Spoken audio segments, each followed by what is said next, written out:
Manny Ramirez first up for the Red Sox. Mike Lowell, then J.D. Drew. 4-1. Boston out in front, and taking all the way is Manny Ramirez. That's low for ball one.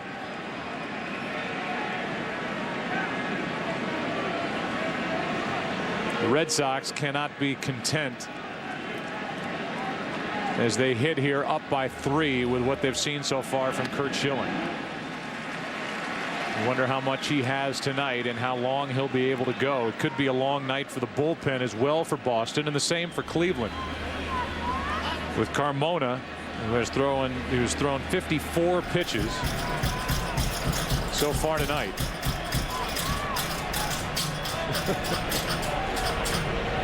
Bullpen certainly ready to empty their tanks. Ball 3 to Ramirez.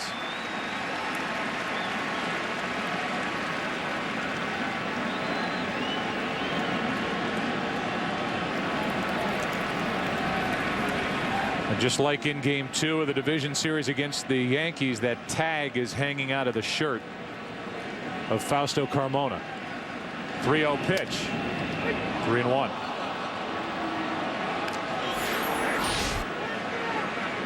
Ramirez thought this pitch was low. It was close.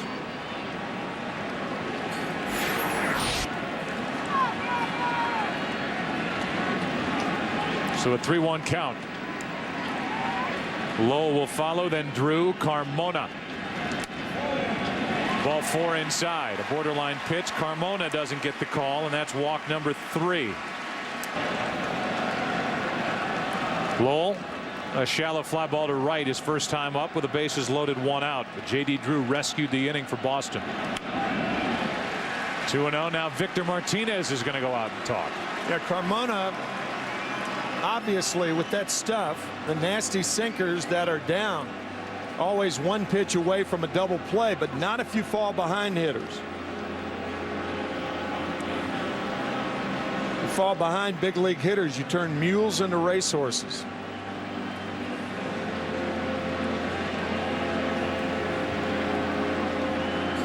Are you suggesting anything by saying that? Just an expression. Infield in, and mule becomes a racehorse, but you keep falling behind big league hitters and they're going to get you. They'll catch up to that fastball. Lowell waits for the 2-0 pitch. And it's just high. 3-0.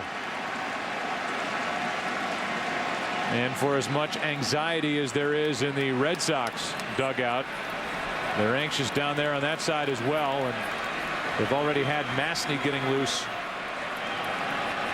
in the early innings tonight. That's high. Back-to-back walks and 4 on the night. Yeah, I mean, this was a guy that last year, Carmona, they had as a setup reliever, then tried him as a closer. Sent him to the minor leagues, came up, made 4 September starts for the Indians, has had a great regular season, 19-8. Second best ERA in the American League, but struggling in this series after overwhelming the Yankees in the division series. And there's Drew taking ball 1. I mean, this is the league championship series. I don't think there's anything to that fatigue factor. I mean, he's wild, but he's still throwing. Drew with another base hit. Here comes Ramirez. No throw home by Sizemore. It's 5-1.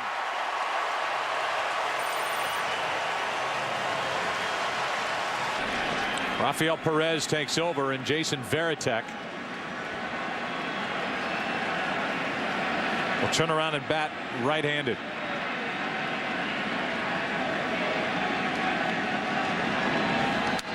Strike 1 from Perez.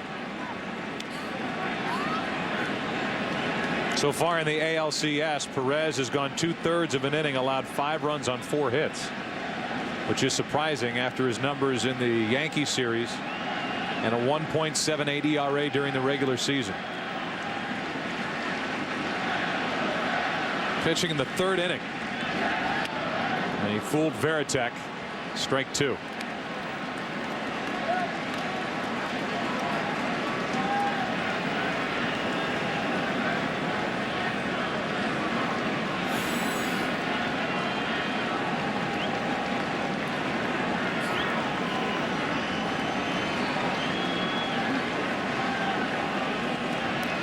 Runners on at first and second, and Varitek watches one go into the dirt. Good play by Martinez, smothering that ball so it doesn't go down the third baseline. Good play by Victor.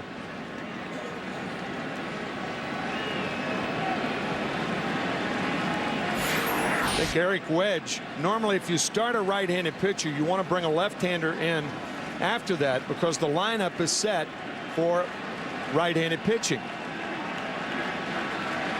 Jacoby Ellsbury in the game now. Varitek into center field.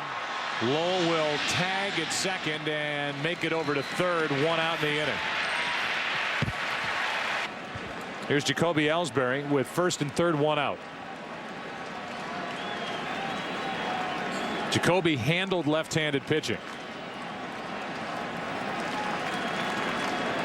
Faced a lefty 26 times with the big league club, struck out only 3 times, which is important with a guy who can run, putting the bat on the ball and hanging in well against a left-handed pitcher. Ball 1. That's why if you're an infielder, the second baseman, shortstop, or third base, you do have the option to come home because the way Ellsbury runs, if the ball's not hit real sharply, then you're not going to double him up. So you do have that option.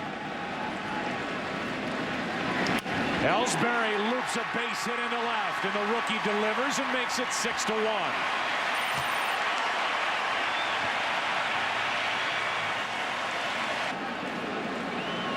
Drew the lead runner at second. Ellsbury on at first. Tremendous speed aboard for Boston.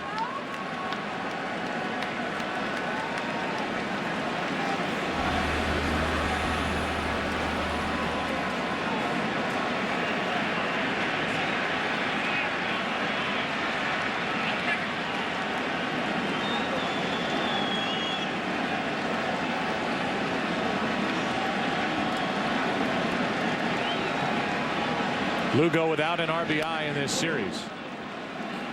Strike 1.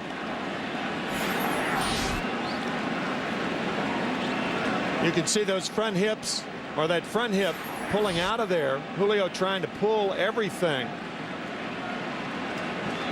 You can cure that by trying to go up the middle or to right field.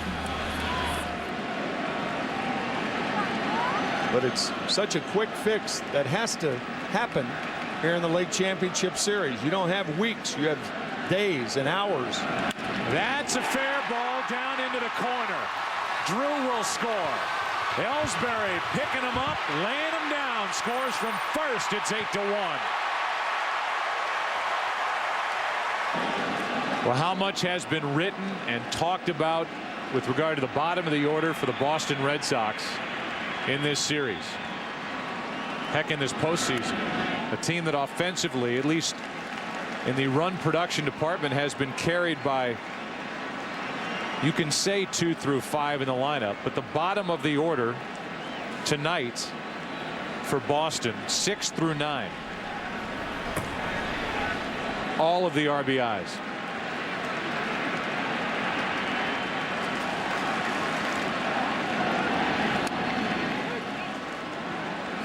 One ball, one strike. You and I both came into this series and thought, well, this has got a shot of being a 6 or 7 game series, and predominantly the reason the pitching, the starting pitching, that Cleveland could match up with the top part of the rotation for Boston. Here's a 1-1.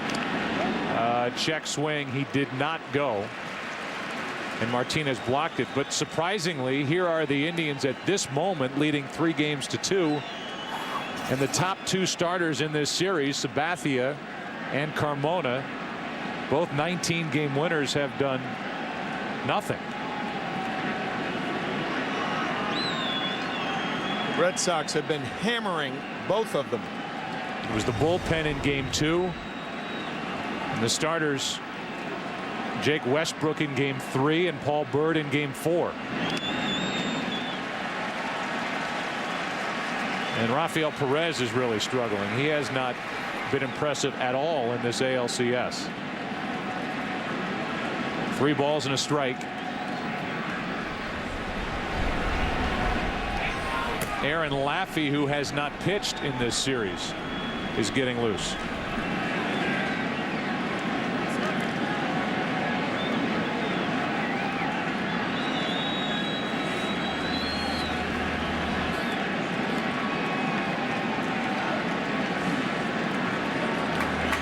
Laffey hasn't pitched since the end of the regular season.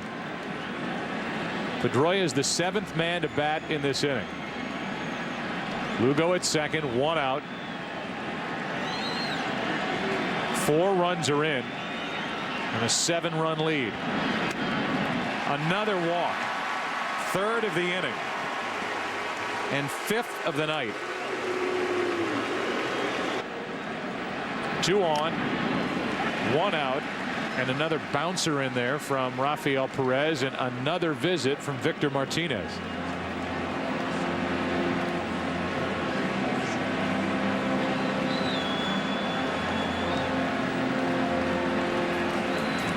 Carl Willis is wondering what's happened here. What's happened to his top 2 starters and what's gone on with Rafael Perez after the Yankees were eliminated. Perez a big reason why they were eliminated. Pitched in all 3 games, or 3 of the 4 games, I beg your pardon, and won 1 of them against New York.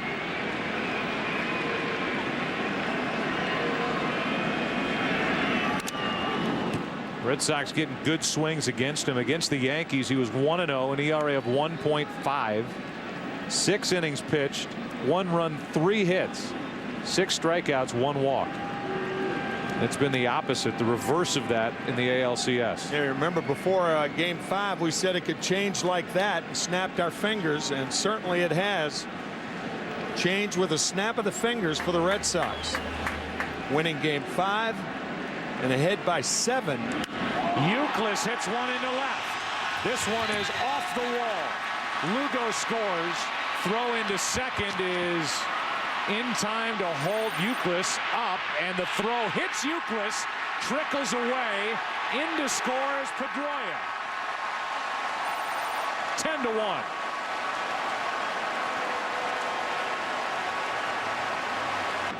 And Aaron Laffey makes his first postseason appearance after a 4-2 regular season, an ERA of 4.5. Yeah, only 22 years old. He won 17 games in 3 classifications, including 4 with Cleveland. That's a fair ball out at first, and the throw is low to the second baseman, or at least the second base bag. Both Blake and Peralta were there. And I think Garco thought the ball was foul, and he was surprised it was a fair ball. He got the out at first and then threw it right into the ground. They had Euclid by a mile. Look where this ball is. Yeah, well, they got the call, and Garco throws it right into the ground. It did look like a foul ball. One more time. I think it was a foul ball, but Garco playing the high hop, steps on the bag to get Ortiz, and of course Euclid has to be tagged out. I tell you, Kevin Euclid is just wearing that area out between first and second. It is probably worn out. Yeah. To ground out by Ortiz.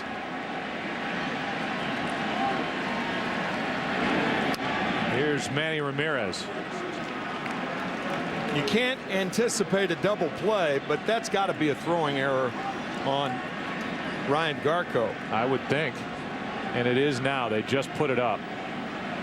Just now put up E3. That's the second error of the inning. They gave Cabrera an error on that throw by Baez dribble on the ball hit by Euclid when he was trapped between first and second prior to the pitching change. So it's a ground out by Ortiz, E3 on that throw, and a 2-0 count on Manny Ramirez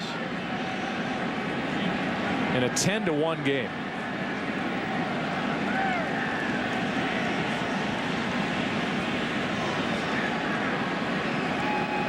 The 2-0 from Laffey. Outside 3-0. Well, this has taken all the pressure off Curt Schilling. I was just thinking the same thing. And the pressure off Terry Francona having to make a decision, or John Farrell, the pitching coach, having to make a decision, as the Red Sox have erupted for 6 so far here in the 3rd. Another walk. Here's Lowell. 2 on, 2 out.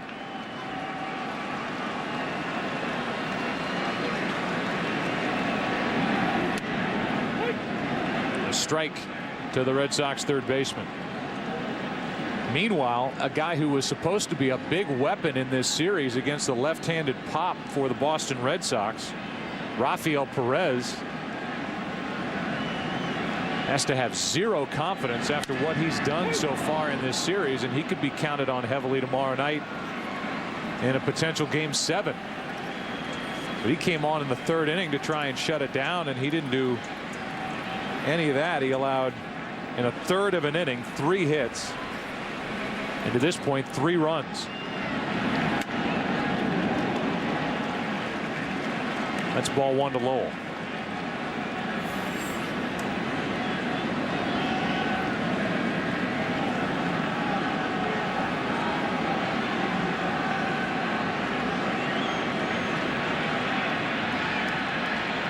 Euclid and Ramirez the runners, and that's a line drive foul.